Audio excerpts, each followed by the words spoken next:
day of April. Oh yeah, definitely, definitely. We just waiting on the sheriff to call in. Did you call in on the main number? I believe it is. I'm not sure. Okay, all right. Well, no problem. You're there. Yeah, yeah. Mike is. The producer probably could let you know what line I'm on. But Ron, we had the election that's coming up, the primary election. What's the date on that? The primary is May 18th. Oh, May 18th. Okay, I wasn't sure. Okay. May 18th. All right, very good. Yeah. So if people, so people need to, if they want to participate, they want to vote. Our primary in Pennsylvania is a closed primary. So if you want to vote for a candidate, you got to be registered as a Democrat or Republican. So to vote for a candidate. Yeah. Okay. Now, when is the registration end? Yes. When is who? The voter registration's over. It's on May the 3rd. I believe is the last day to register. It's like 15 days. It used to be a 30-day window. Now it was shortened after Act 77. Yeah. So it gives you an extra 2 weeks to register. So I'm sure it's May the 3rd. Okay. People need to get ready. If they're not already. Okay, so we're still we're still waiting on the sheriff to call in. But did you hear also, Rep. Waters, the fact is that there's a lot of people running for judges. Do you know how many judge spots are open or running or available? Yeah. So in the citywide races is for the common pleas and for municipal court, and we got 8 candidates. It's 8 slots rather, not 8 candidates. There's 8 slots open right now for common pleas court, and then it's 8 slots open for municipal court. So 16 slots altogether? It's 11 altogether. Oh, you say we got 8 and 3? 8 and 3. Yeah, that's just for the city. That's not talking about the state. Mm-hmm. And out of those 11 positions, 5 of those candidates are people of color or African Americans. So we're looking forward to, it's almost like right down the middle. Right. Because I know, one of the elections we had not too long ago, there was no black candidates selected for judge. Yeah, and the sad part about that though, because I remember on this show, because right after the first time I believe it was when the Justice Hour was on, people was calling up upset, just like most people were, especially people from our community, about that. Right. But when you got in our community about a 20 to 23% voter turnout, then what happened was in certain parts of the city, it's unfortunate, but those candidates aren't carried all the way through the day. But if our people come out and vote and realize how important these positions are for our community, then no matter what they do in those other parts of the city, we got enough votes in our area where we can overcome that. And right. So we got 5 good candidates that are from the African American community that are on the ballot. And so we need to make sure that we show them that we want to see them get elected rather than waiting after the election and complaining. And we get complaints probably from people who didn't vote. Right. So we want to vote. We got to vote. Oh, yeah, definitely. Definitely want to talk to Sheriff Rochelle Bilal. Waiting on you to call on okay. I think we got the sheriff on now. Sheriff, how are you? Yeah, I hear you talking about waiting on you to call. I'm already on here. Okay, good. Sheriff Rochelle Bilal, I heard that the sheriff sale process has changed and that and that you have new technology. Oh, most definitely. Most definitely. The sheriffs we're rolling out a pilot program that starts in April the 6th. And it basically makes it more equitable. That means people who have not had the opportunity to make it down to the sheriff's cells, now they have an opportunity to purchase land and stuff that may be by their property. So it's high tech. You can't intimidate nobody. There's no biasness because you don't see anyone. And you can basically go online and you can bid in the increments that it allows you to do so, and you can probably buy you some land. I had a couple of business owners. One was a daycare person that basically came to us and said, thank you, because I have this lot next to my building, and I want to expand my business, but I have not been ever able to come down to the sheriff's office because I'm busy all the time. And so this gives her an opportunity to bid for something. Then I hear people in the stories that we got from some of the employees that, you know, you go down there, you're afraid to leave your seat to go to the bathroom because somebody has come take your seat, and then somebody bid on something that you had. I mean, there are very positive points to this, but we want to roll it out to see how it fits for our citizens in the city. And if it works well, fine. If it doesn't, we go to Plan B. But this has been going on around other counties in Pennsylvania and in other cities. And so during this pandemic, it keeps people safe. You can do it from your desktop, laptop, Surface, smartphone. It makes it a lot more equitable for everyone. So I was going to ask that, has this been done in other counties in Pennsylvania or in the country? Yes, it has. This is not the first time. You know, technology just keeps rolling on around, and this is coming. And so the pandemic had us being able to look at different places and see demonstrations and talk to different companies. We chose Bid for Assets, and Bid for Assets has been in existence for more than 20 years. And they have auctioned federal stuff, and they do auction around the state of Pennsylvania. And so they basically build this to mirror our Philadelphia sheriff cells, because our Philadelphia sheriff cells are unique, and so they built it to mirror the sheriff cells here in this city. I see. Well, that's really interesting. Now, tell me, how can people who want to participate get involved? Or what do they have to do? Do they have to register? Yes, they can register for free. They can go on the website bid with the number 4 assets, and they can register there, or they can, and if they want to see how to bid, what the process is, they can go to Bid for Assets /videos, and there's some tutorial videos that take them step by step on the process of bidding.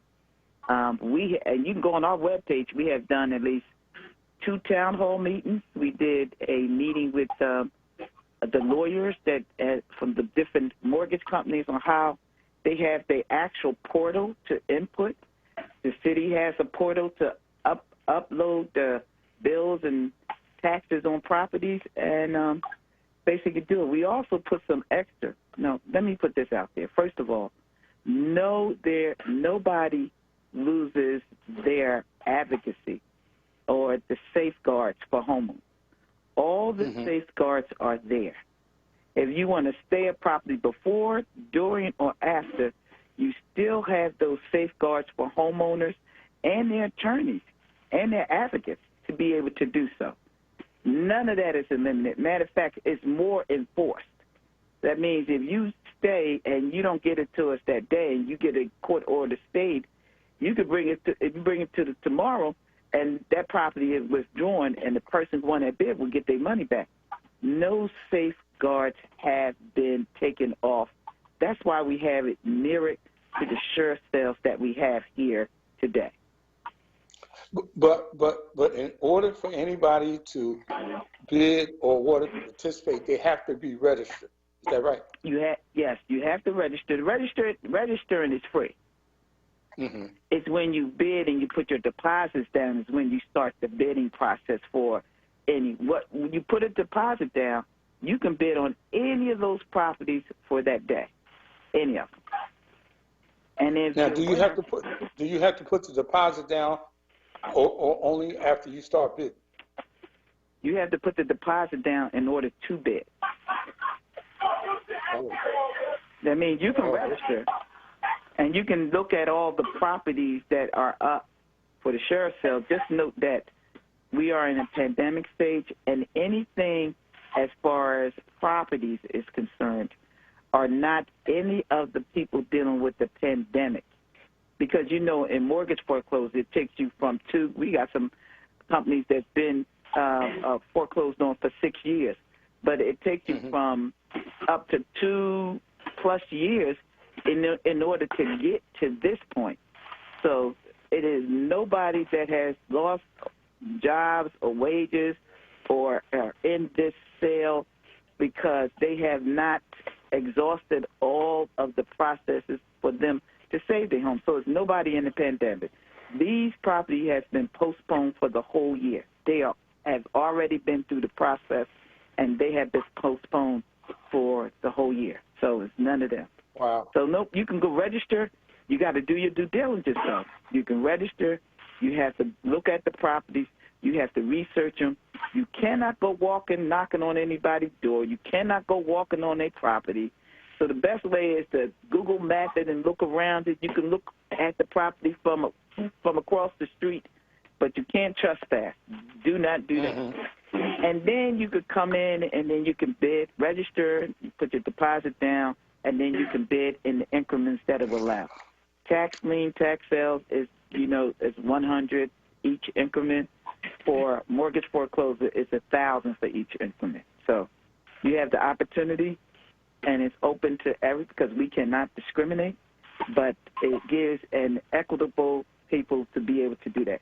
But because it's a pilot program and we care about our city, the one thing we are not going to do, and I think people put out, and I said permanent, but I rolled that back weeks ago because I understand that government is always evolving and is never permanent, never.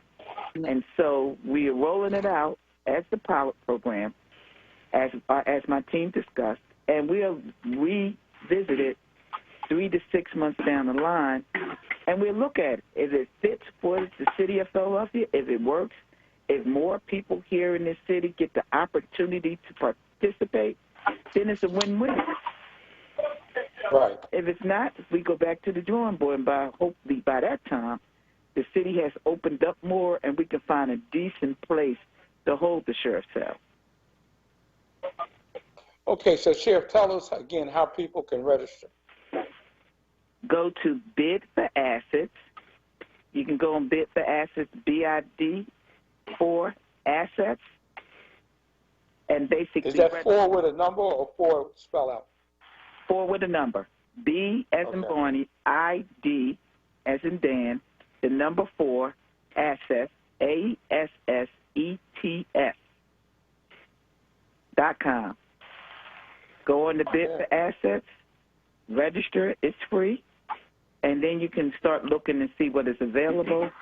And if you want to bid, you put down your deposit, and then when the auction opens up, you cannot bid before the auction opens up, which will be at 10 a.m., and then you can start bidding on anything that day in that area.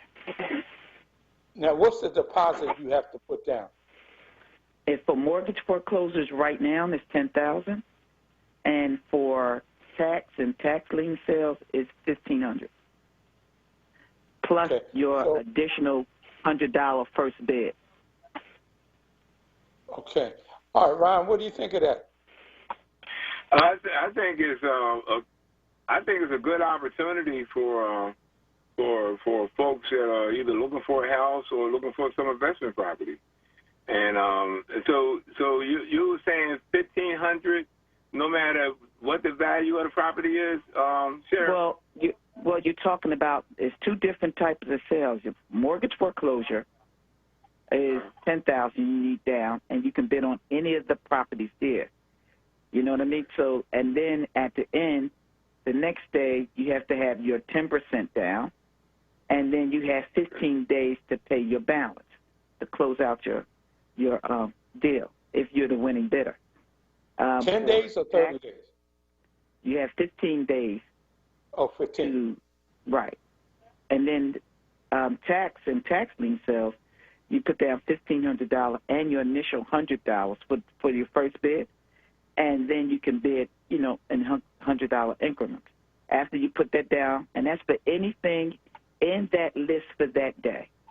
Now, here's the other kicker.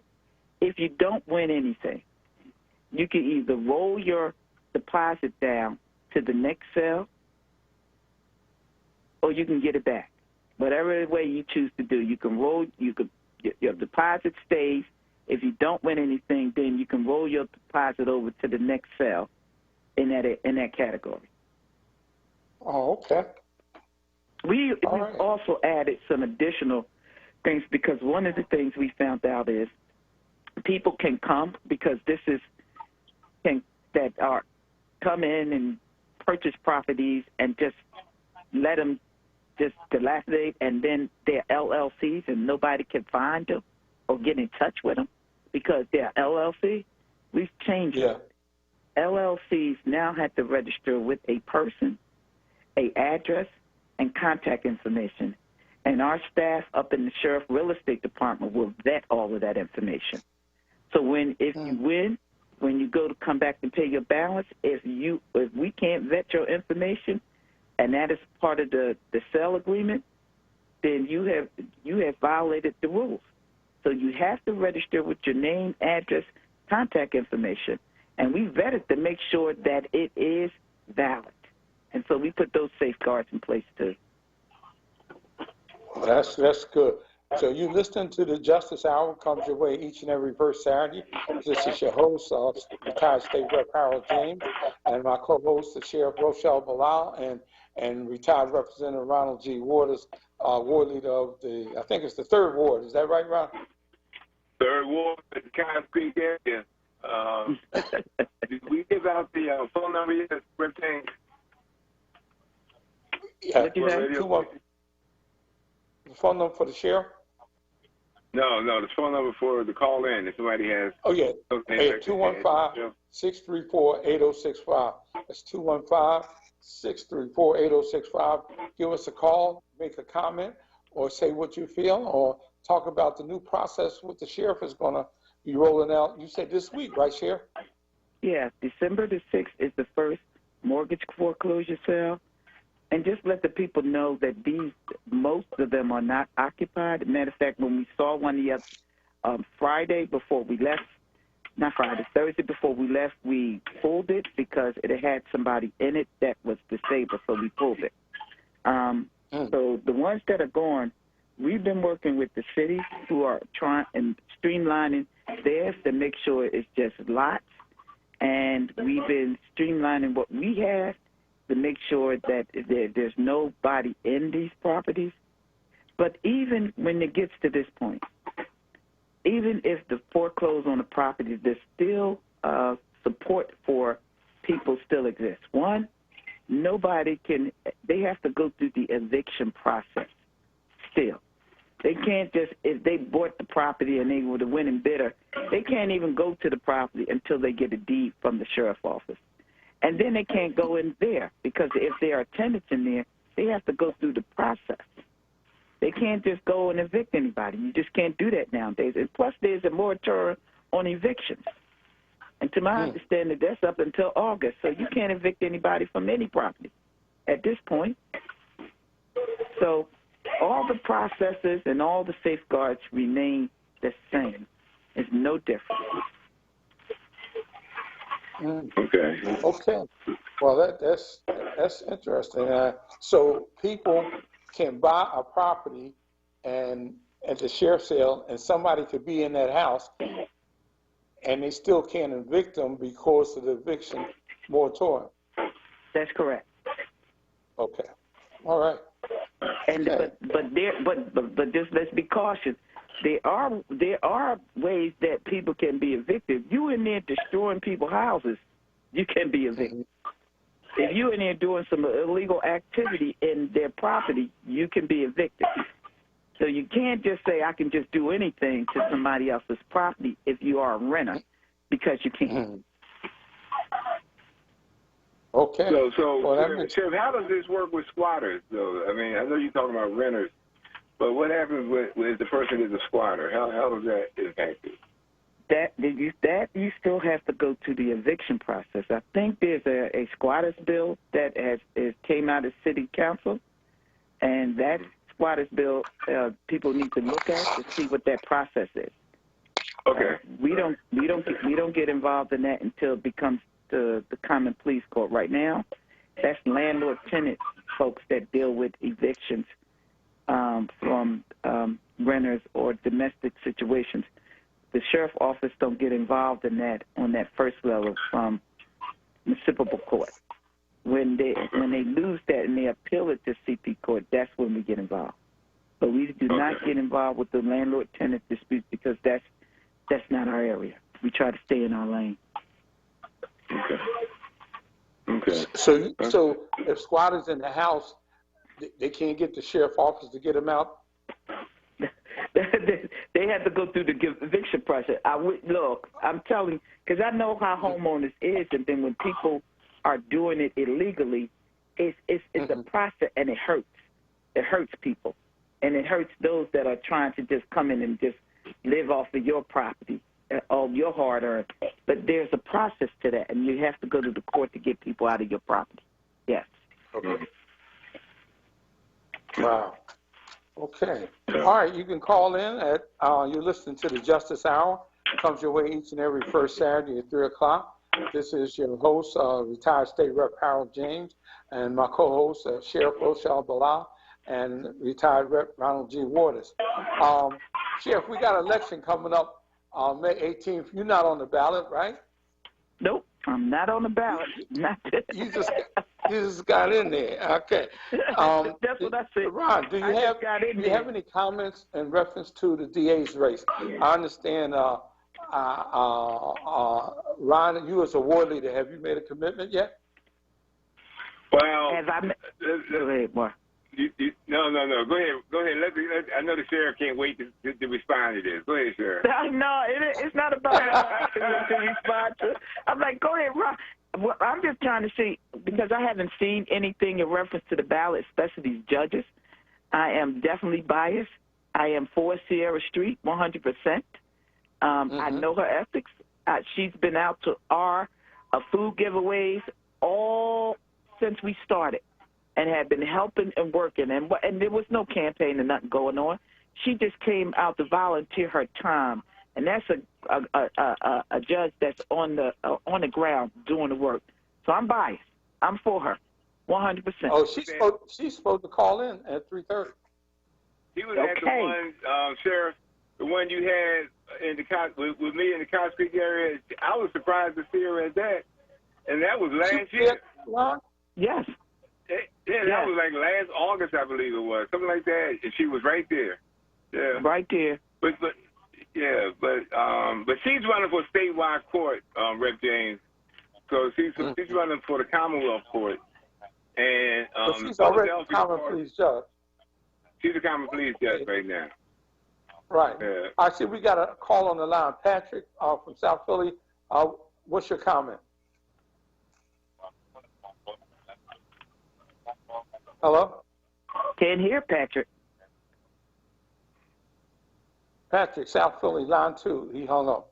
Okay. All right. We can just go ahead. So, what about the DA's race? Sheriff, have you made a commitment yet? Let me. I have to speak from truth to power here. There's no way you can blame the DA. No, then you can blame the police commissioner on the violence in this city. We all know what that situation is about. It's more than just people, jobs. It's the economy. It's the pandemic. it's a lot. It's a lot that plays into this. Don't forget, we are the poorest, biggest city in America. So it has a lot of components to that. And to try to target one individual for all the violence in the city is ridiculous. Right. I may not agree with everything that Larry does, and we don't agree with everything anybody does, really. Right. But the one thing I know, he's making that DA's office fair. And I'm 100 in support of Larry Krasner. Yes. All right. Okay. Okay, we got Wick on line 3. Wick from Center City, I think. How you doing? Good afternoon, everyone that's on the line. Okay, what's your comment? I have some concerns about the new policies that the sheriff is rolling out. And the reason I say that is that it always appeared to be that the little guy is going to be the one holding the bag at the end. And the little guy, in this case, is the homeowners. There is so much criminal activity going on pertaining to these houses throughout Philadelphia.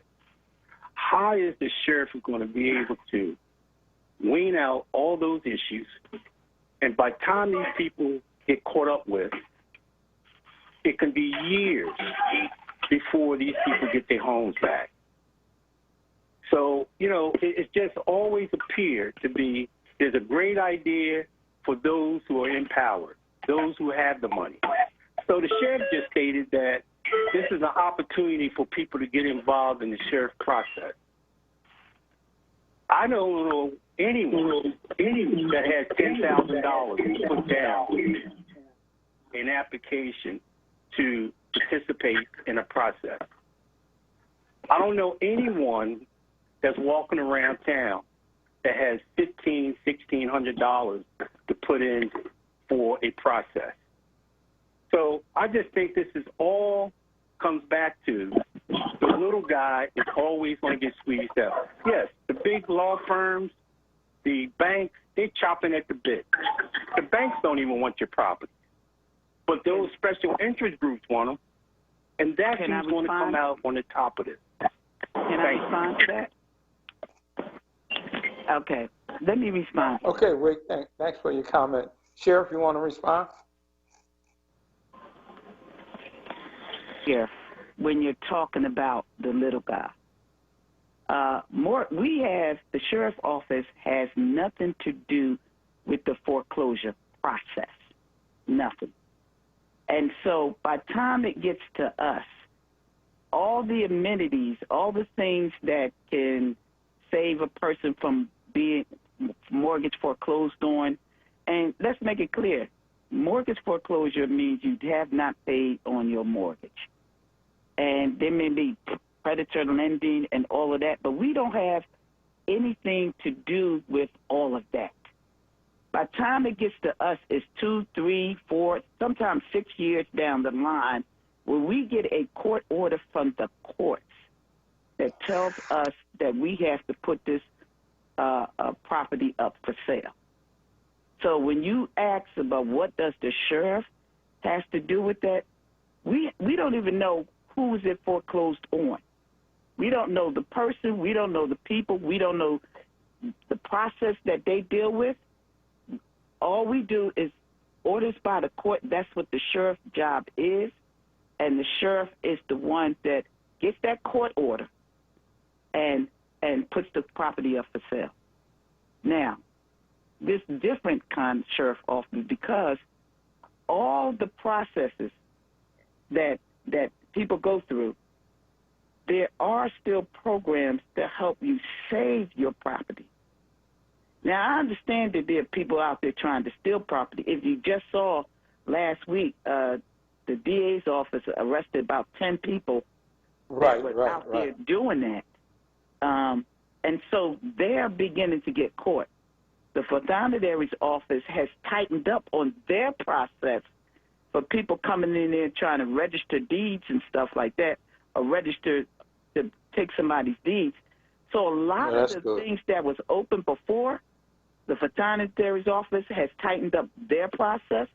the DA's office is on that process. That is not the process of the sheriff's office. Make it clear. We are not part of that mortgage foreclosures. And we are not even part of that, what the city does in reference to liens and tax liens. We are not part of that process at all. All we do is the court says to us, you have to put this property up sales, and we have to follow the court order, or we are held in contempt for court. That's what we do. All right. Okay, Sheriff, we got Judge Street on the line. Judge Street, how are you? And thanks for calling into the Justice Hour. I hear a lot of good things about you out there in the community. Thank you, Mr. James. Thank you for having me. And shout out to Sheriff Rochelle Bilal as well, who is a great friend and supporter of mine. This is my second time on your show, and I'm glad you're hearing good things about me. I'm trying to stay out there. I've been out there while I was on the bench. I stay connected to the community, but certainly as a candidate, you know, it's very important that you get out there. And we got Ron Waters on, too. He said you was out there with him. That's right. Hi, Representative Waters. Good to talk to you. Good to hear from you. And that's my buddy. All right. Yes. How you doing? How you doing, Judge? Yep, I'm hanging in there, doing well. I was out. So what you running for, Judge? I'm running for Commonwealth. I want to congratulate her on getting the party endorsement in Philadelphia. Okay. So. Oh, she did get it. Good. Thank you so much, and thank you for voting for me. I hope you voted for me. Thank you. Wait a minute. The Democratic Party endorsed Sierra Street? What? I know, right? Wow. It's a new day. It is a new day. It is a new day, absolutely. I appreciate it so much. That was one of my first big endorsements. I've also recently was endorsed by DC 33, so shout out to all our blue-collar workers at DC 33 who have endorsed me.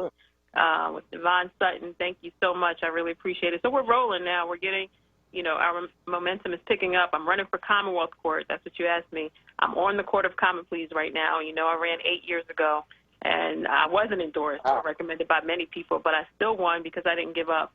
And, you know, now things are a little different, but this race is really difficult because statewide is a huge race, you know, and it's not just Philadelphia. So you got to get out there. I was in Delaware County this morning campaigning. So, you know, you got to get off Zoom and get in the streets and get on the ground, and that's what I'm trying to do.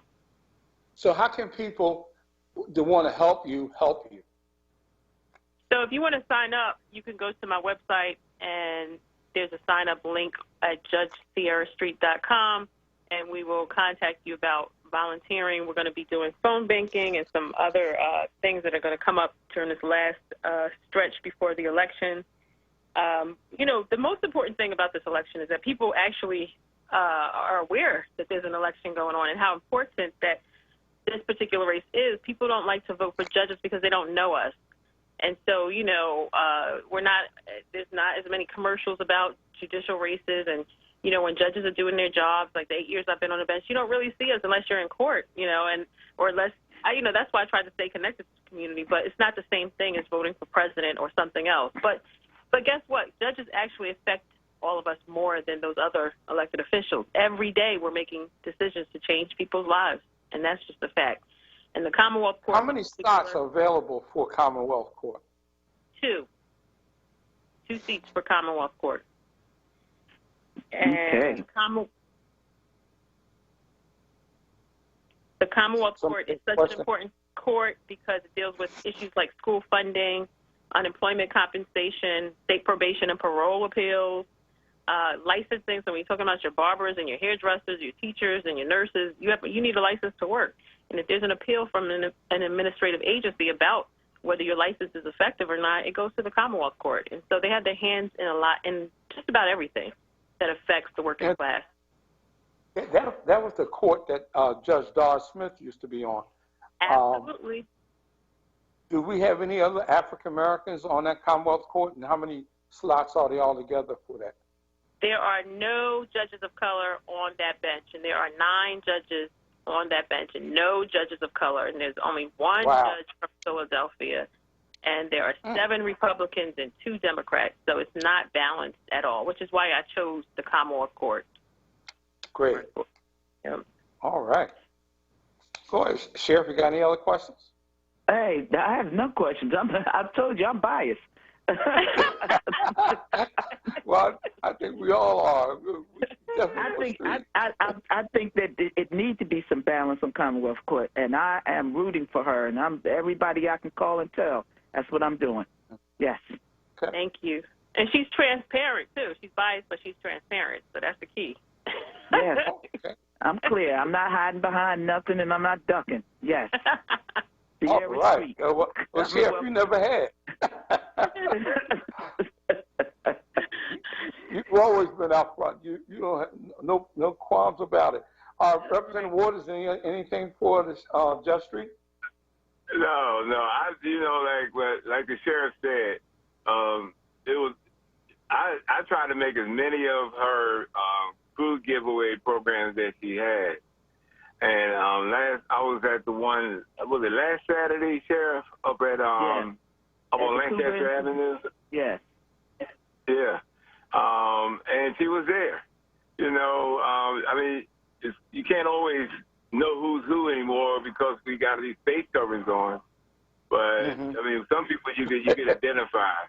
And right. you know, the thing about what I was impressed about. I mean, one of the things, I just can't say it's the only one, but when she shows up, she just shows up like a regular person from the neighborhood, dressed like a regular person from the neighborhood, and don't come across like, do you know who I am? Okay? So right, that's awesome. I mean, yeah, you know, this is like our sheriff. You know what I mean? You know, she comes across, I mean, sometimes she might come across with, she might wear her uniform, but for the most part, even when she's in a uniform, she just like, I'm Rochelle Bilal. I know I'm the sheriff, but, you know, like last week, the sheriff was trying to, it was a brother that was there that's running for office in New York, and I really like the way that the sheriff addressed his interests and talked about how it could impact the outcome. And I mean, she sounded like a regular politician when she was talking, you know, so. I'm back there. Well, she's learning. Well, Judge. No, she's an educator now. She was educating that brother last week. I was like, whoa, go ahead on, Sheriff, you know. All right. Well, Judge Street, is there a number that you can leave for the people, or you rather just go to the website? No, I can leave a phone number. Okay. Let me see it. It's 267 788 6934. 69 what? 788 6934. Okay. All right. Okay. Well, Judge Street, thank you so much. We wish you the best. And just stay tuned, and we'll stay for you. Thank you so much. All right. I'll be back if you all want. the best. Take care. All the best, we have a candidate for a judge. Representative Waters, I know you know this person, and I'm pretty sure the sheriff probably know him also.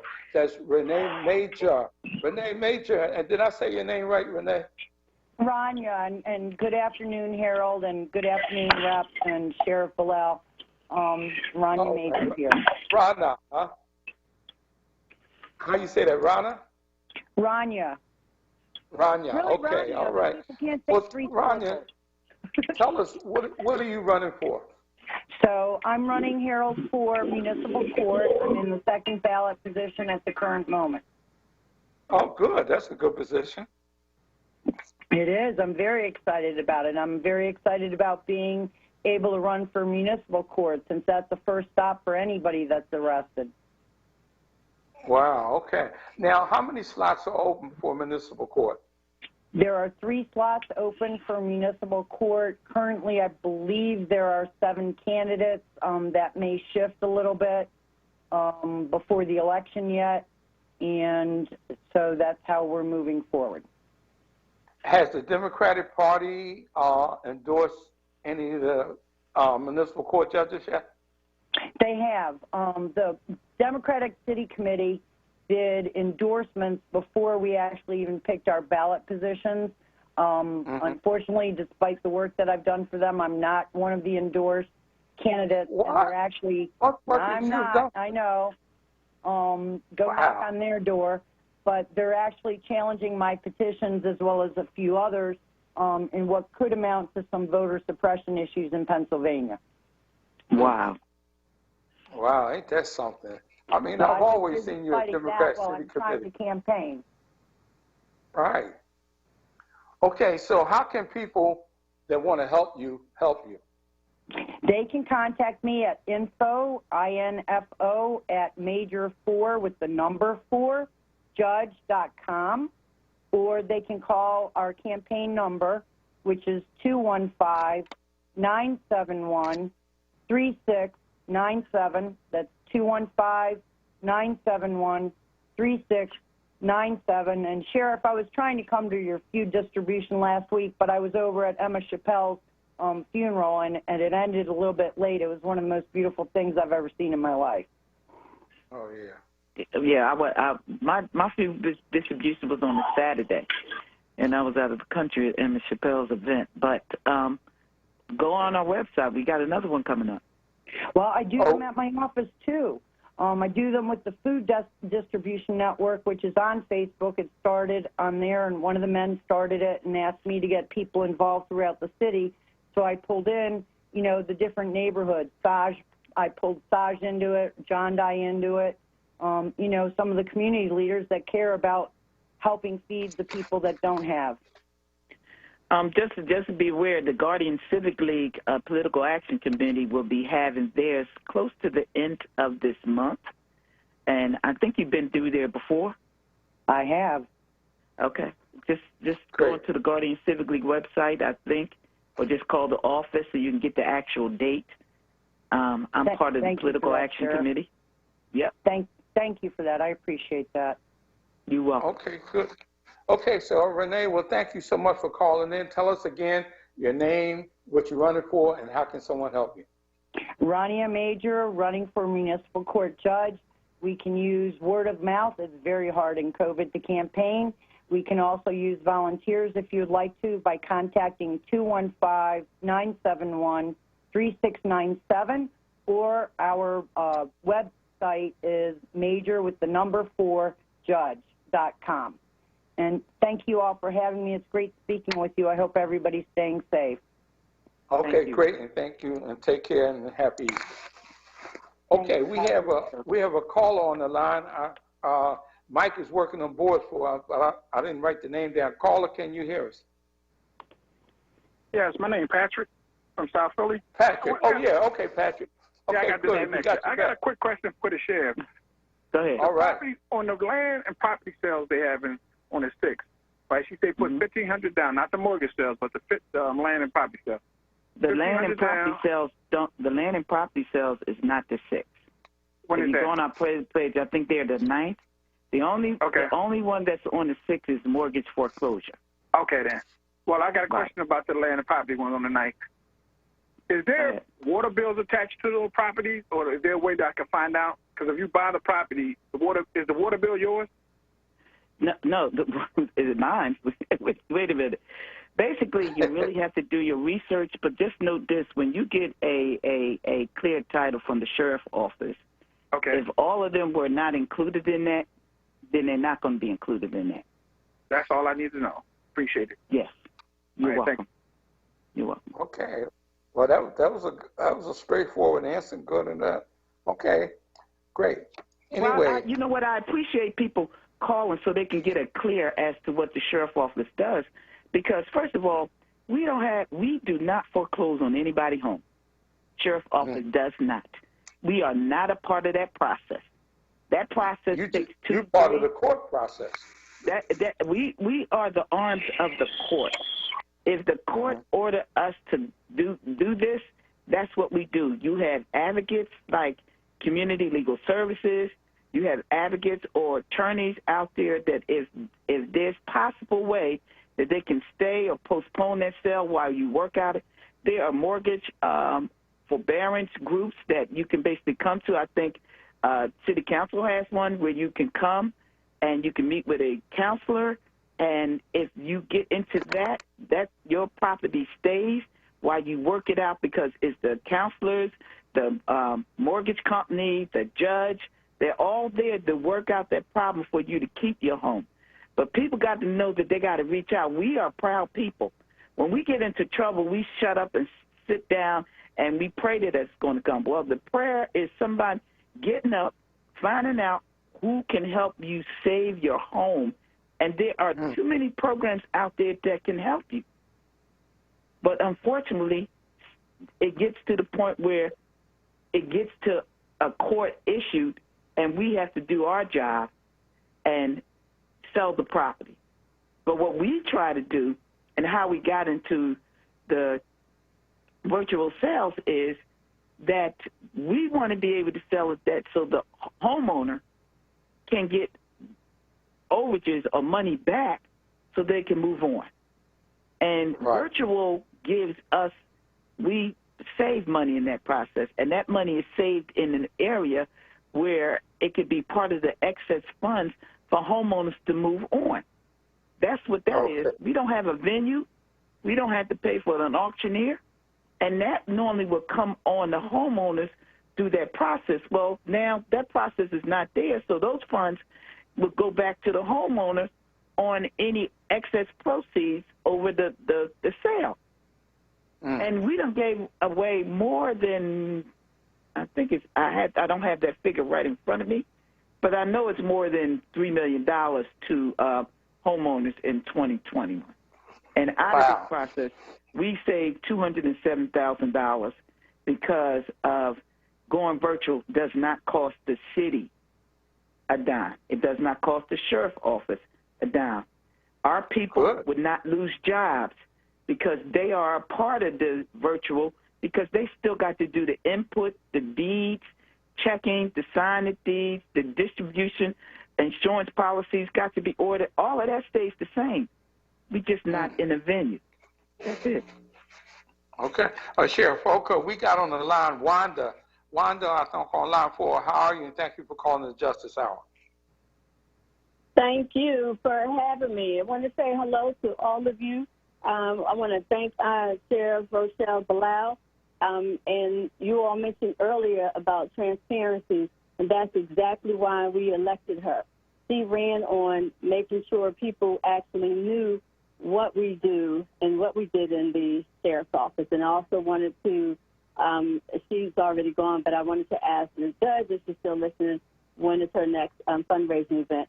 I also wanted to share the number. As the sheriff said, a lot of people are, afraid or they're too proud, but you have to reach out to get some help. And one of the first ways to get help is to dial the Philly Save Your Home hotline number, and that's 215-334-HOME. That's 215-334-HOME. And our office, we have people in there every day. Working. Now hold it. Now on that number you just gave, is the sheriff office answers that line? No, that is the line.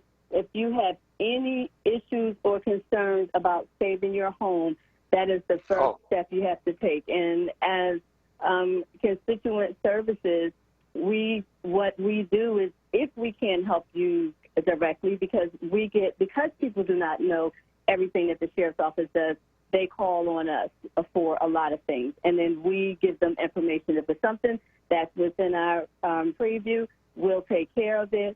And other than that, we source out to other services or other governmental agencies. But 215-334-HOME is the Philly Save Your Home hotline. It takes nothing to dial and pick up the phone and let someone help you through your process.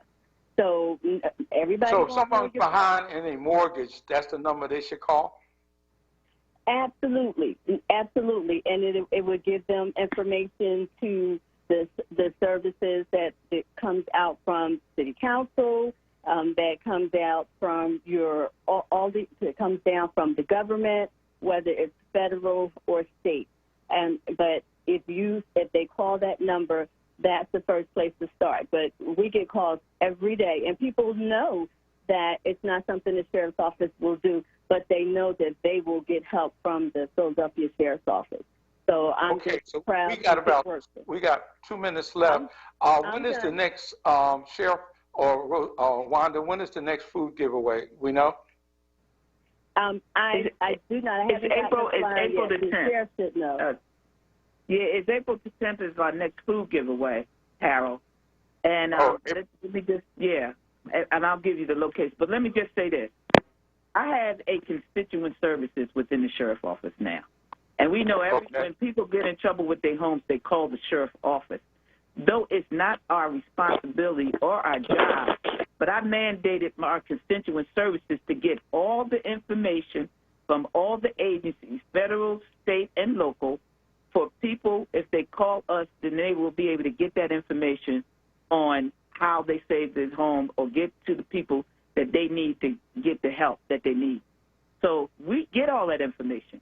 We put it in a pamphlet, and when people call us, we say, here, call Philly Homes, and they will help you through the process. So, okay. All right. And our next food giveaway, I have it right here. Our next food giveaway is April the 10th, and it's from 11 to 1, and it's at Bright Hope Baptist Church. 12th and Cecil B. 12th and. Okay. All right. Well, thank you so much, Ron. We got to sign off, Ron. Any last minute, 2 seconds comment? You know, I just want to say that what Sheriff Bilal said reminded me of during the times, Harold, when we were state legislators, and we had passed some legislation called Act 91. And what that did was a way for people to get proper notice about their property being in jeopardy or foreclosure. And so many people would come to the office when it was too late because they ignored those notices that were coming, you know. Okay. So, all right, with that, I'd like to thank Mike for handling the board for us and for keeping us plugged in. This is the Justice Hour. We're signing off. We come your way each and every first Saturday from 3 to 4. Stay tuned to the Always Best Care. Thank you so much, everybody. Everybody, happy Easter.